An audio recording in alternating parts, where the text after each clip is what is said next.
Olá, estudantes do 7º ano dos anos finais, sejam bem-vindos a mais uma aula de História aqui no Centro de Mídias, bem-vindos ao 2º semestre, 3º bimestre começando hoje, espero que estejamos todos aí animados para iniciar os estudos em mais esse semestre aí, na reta final do ano letivo de 2021, muito desafiador, mas também com muitas oportunidades de aprendizado para todos nós. Eu sou a professora Luíse Coutinho e hoje nós teremos uma aula para inaugurar o 3º bimestre de retomada. Nós vamos retomar uma habilidade lá do 6º ano, que é muito importante para os estudos de história durante toda a sua trajetória escolar, porque ela é importante para a sua atitude historiadora. Hoje a gente vai retomar um pouquinho o conceito e dar alguns exemplos para vocês de fontes históricas. Vai aparecer aí na tela para vocês o tema da nossa aula de hoje e, na sequência, as habilidades que nós trabalharemos, tá? Então, hoje, a nossa aula tem como objetivo retomar o conceito de fontes históricas que vocês viram lá no 6º ano, também retomar o conceito de documentos históricos, as suas classificações e a importância para a construção do conhecimento histórico. A habilidade aí para os professores também acompanharem é a EF 06HI 02A. Identificar a importância das fontes históricas para a produção do saber histórico e analisar o significado das fontes que originaram determinadas formas de registro em sociedades e épocas distintas. O objeto do conhecimento é formas de registro da história e da produção do conhecimento histórico. Vamos lá? Vamos iniciar os nossos trabalhos de hoje? Professores, se liga nessa dica que vai aparecer aí na tela para vocês. Nesse QR Code, vocês vão ter acesso às habilidades essenciais 2020 e 2021 para os anos finais do ensino fundamental, para o 7º ano. E as nossas aulas aqui do Centro de Mídias, as aulas de História, vão seguir essa sequência das habilidades essenciais. Então, estou disponibilizando aí o link, o QR Code, para que vocês, professores, tenham aí o acompanhamento e possam melhor inserir as aulas do Centro de Mídias no trabalho que vocês fazem aí na escola. Beleza? Então, vamos começar os trabalhos de hoje, apresentando para vocês os conceitos de fontes históricas. Na tela. São denominadas fontes históricas todo e qualquer vestígio do qual se pode extrair informações, seja da cultura material ou da cultura imaterial. Material, gente, o próprio nome já diz, é algo palpável, né? Algo que a gente consegue ver, que a gente consegue tocar, né? Algo que a gente consegue manipular. Então, a gente classifica isso como um documento ou uma fonte material. Pode ser uma coisa pequenininha, pode ser um pequeno objeto, uma chave, por exemplo, como pode ser uma grande construção arquitetônica, como as pirâmides do Egito, por exemplo.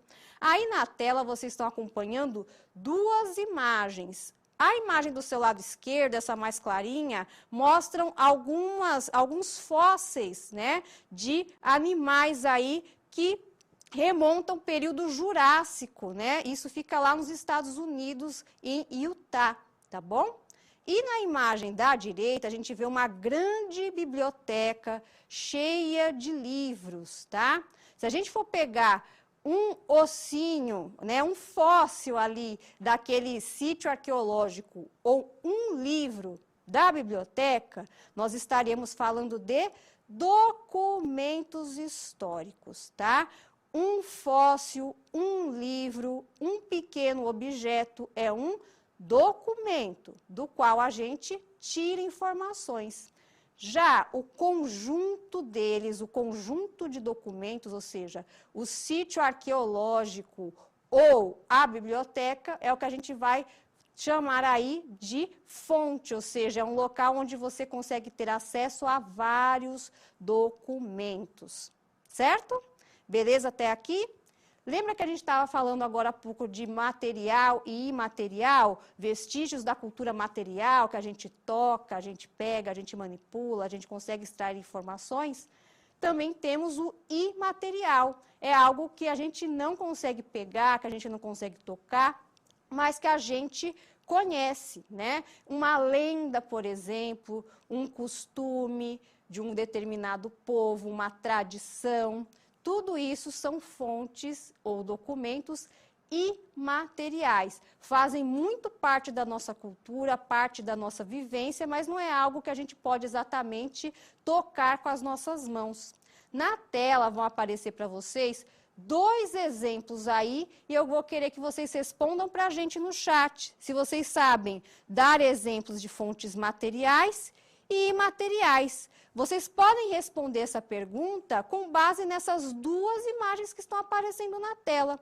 Vocês saberiam dizer, estudantes do 7º ano, qual delas é uma fonte ou documento material, que a gente pode pegar, tocar, e qual é uma fonte ou documento imaterial? Em 1 minuto, a gente volta.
Voltamos.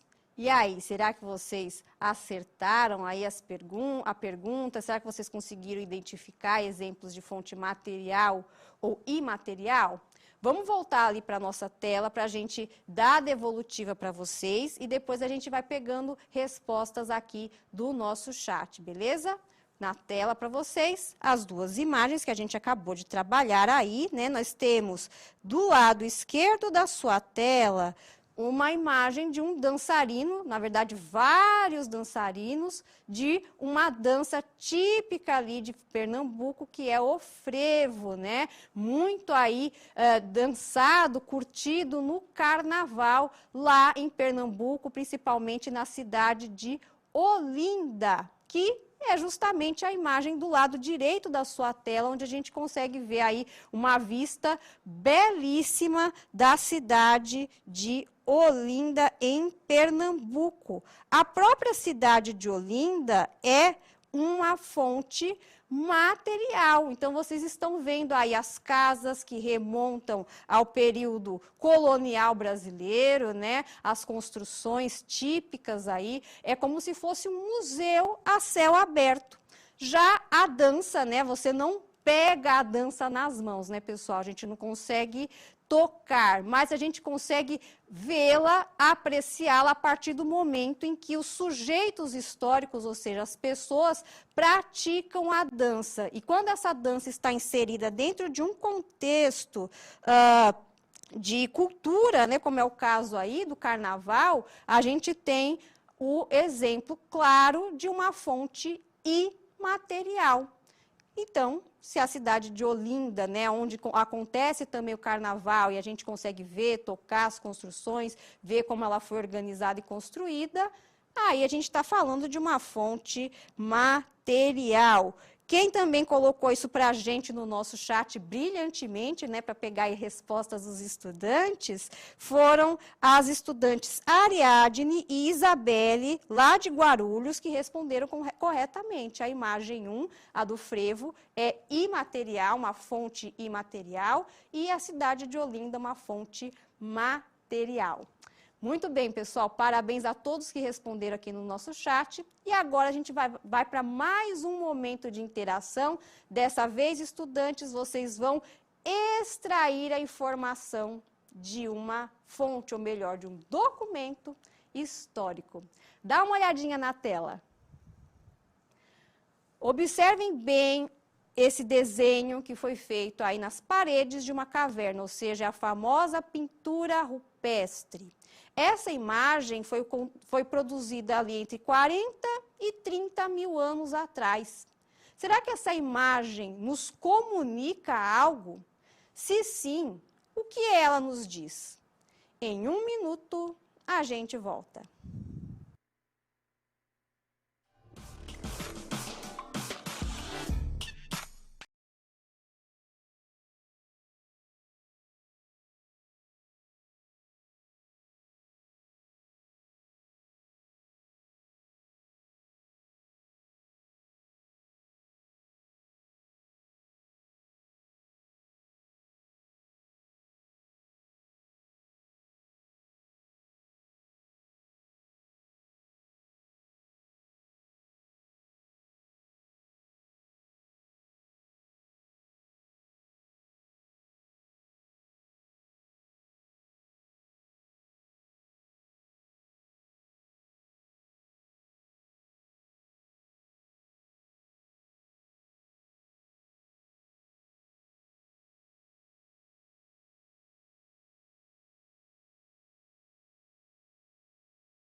Voltamos, vamos trazer aqui a contribuição do nosso chat para a nossa aula. Então, o professor José Eduardo colocou que esta imagem comunica que os homens das cavernas antigamente tinham crenças e caçavam animais. Ele trouxe essa resposta dos estudantes aí. Já o pessoal lá da PEI, Sônia de Mogi Guaçu, os estudantes do 7º A, um abraço para vocês, disseram que, sim, essa imagem nos comunica algo, mostram homens caçando. E eu estou vendo aqui várias outras respostas de estudantes, né? Como também o pessoal lá da professora Urias Braga, que fala que a imagem se trata de uma cena de caça, né? Então, perfeito, pessoal. Vocês conseguiram aí chegar no entendimento que a gente vai cristalizar agora nessa segunda etapa da aula, que é o seguinte: não precisa ter algo escrito, ou seja, utilizando um código de escrita, para que a gente extraia informação, né? Isso é muito importante. As fontes, os documentos históricos falam conosco, independente deles não terem boca, né? Não ter nada escrito, basta que a gente pergunte a eles. Então, no caso desta imagem que a gente está vendo aí, que a gente fez a nossa interação, basta perguntar à fonte. Do que se trata? É uma pintura rupestre. O que ela mostra, né? Nós conseguimos ver ali homens, né, em vários pontos aí desta pintura, né? Nós conseguimos ver alguns animais e conseguimos ver que alguns deles estão portando arcos e flechas, né? Estão caçando, dá para perceber que os animais, eles quiseram dar uma ideia de movimento ali na parte de baixo ali da pintura, né? Como que os animais estão fugindo, né, dos homens que vão caçar, e os homens que estão no topo da cadeia alimentar. Então, com base nessa e em outras tantas pinturas rupestres que existem, a gente consegue compreender que lá no período paleolítico, que vocês estudaram lá no 6º ano, as pessoas viviam basicamente da caça, né? E também por conta, né, em função desse estilo de vida, dessa fonte aí econômica, essa atividade que é a caça, eles também eram nômades, ou seja, eles tinham que se estabelecer naqueles lugares que oferecessem para eles condições de sobrevivência. Então, olha só quanta coisa a gente consegue construir a partir de uma imagem que, né, fala mais do que 1000 palavras, né? Então, essa é a atitude historiadora, sempre perguntando à fonte. E quando a fonte não nos dá a resposta, o que a gente faz? Formula hipóteses. Já já a gente chega lá.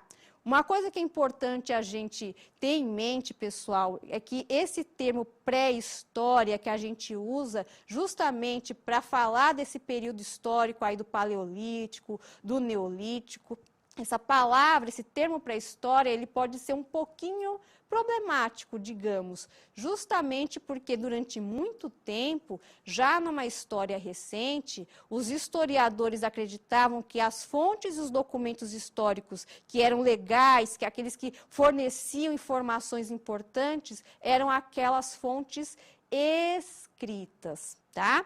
Claro que eles admitiam, esses historiadores, que existia uma série de outras fontes e documentos não escritos, mas o período da história que produziu vestígios fora da escrita foi chamado de pré-história, como se a história ainda não tivesse começado.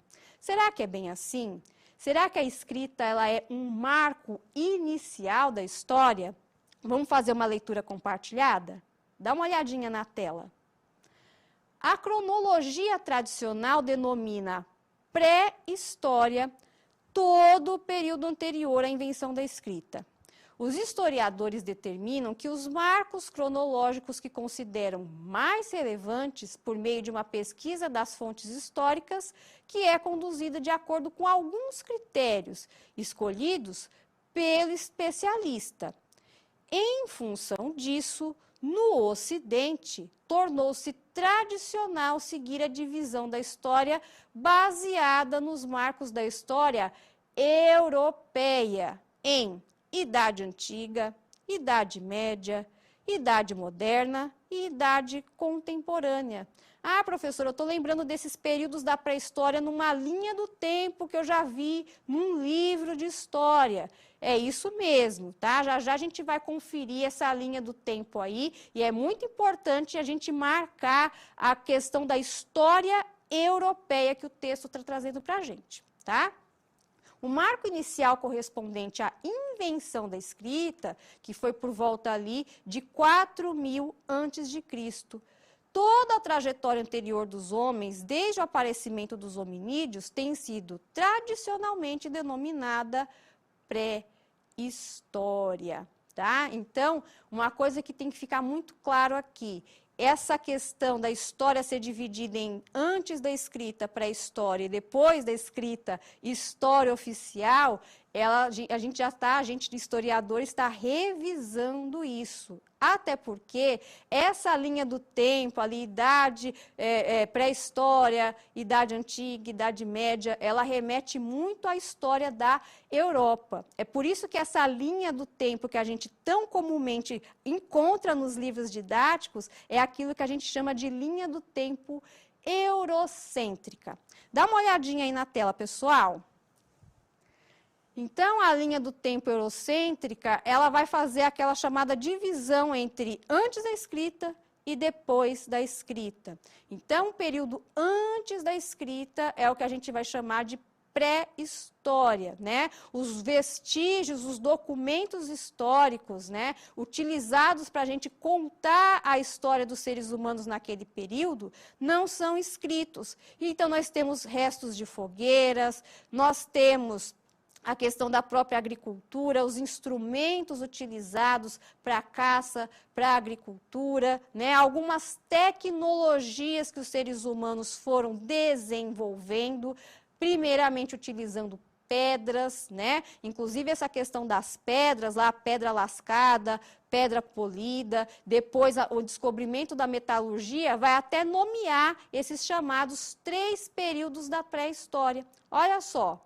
Aí a primeira setinha está apontando para a gente a palavra paleolítico, né? Paleolítico significa pedra antiga, né? A pedra antiga seria a tal da pedra lascada, ou seja, aqueles instrumentos de caça feitos com pedra, mas de uma forma muito rudimentar, muito improvisada. Ali os primeiros hominídeos tentando descobrir qual daquelas pedras seria mais adequada, já pegando aquelas que tinham um formato mais pontiagudo, batendo uma pedra na outra para justamente que elas quebrassem, formassem aí um instrumento de caça eficaz na medida do possível. Mas depois os hominídeos, os primeiros seres humanos, começaram aí a aperfeiçoar esses instrumentos. E aí é que entra o período do Neolítico, né, que significa pedra nova ou pedra polida. Aí os instrumentos já vão ganhar um pouco mais de forma, vai ter uma ponta de lança feita com pedra, mais sofisticada, mais bonitinha, vai ter o machado também, entre outros instrumentos que, inclusive, associado a outros fatores, permitiram com que os seres humanos se tornassem sedentários. Ah, professora, sedentário é aquele cara que não faz exercício físico, não é isso? Hoje a gente admite a palavra sedentário com esse significado, mas para a história, sedentário é aquela pessoa, aquele grupo de pessoas que tem um local fixo, ou seja, ele não é mais o nômade que precisa ficar indo aqui e acolá para sobreviver. Então, ele consegue, com esses instrumentos, praticar a agricultura e se fixar em um único território. A partir daí, essas aldeias, né, desses homens já sedentarizados começam a se desenvolver.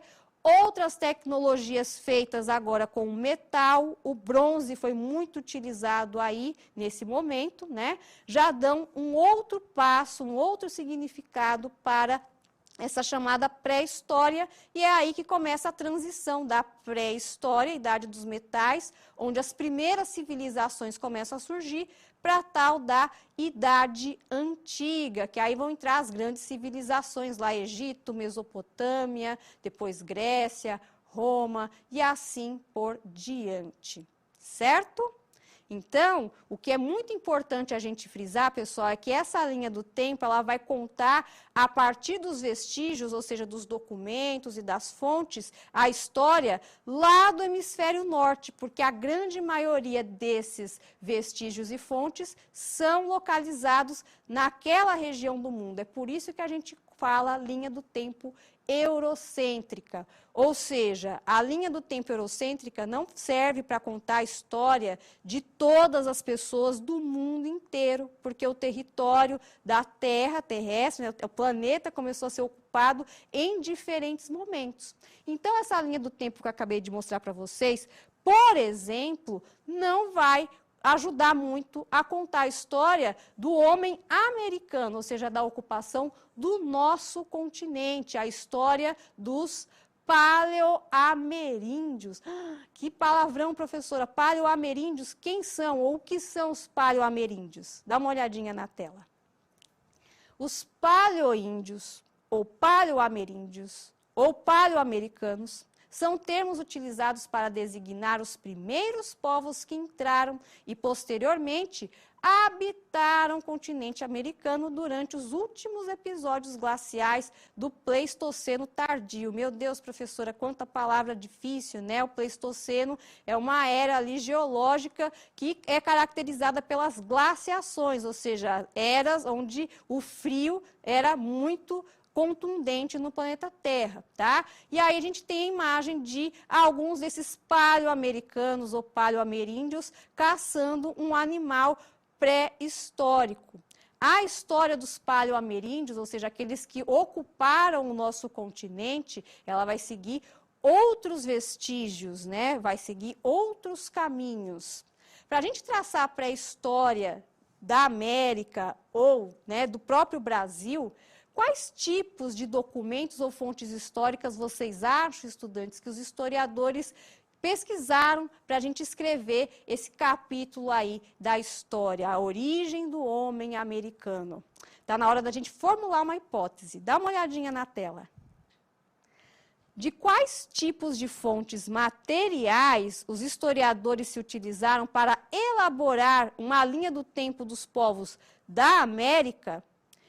Pessoal, crie uma hipótese, use a imaginação, não tem resposta certa nem errada. Em 1 minuto, a gente volta.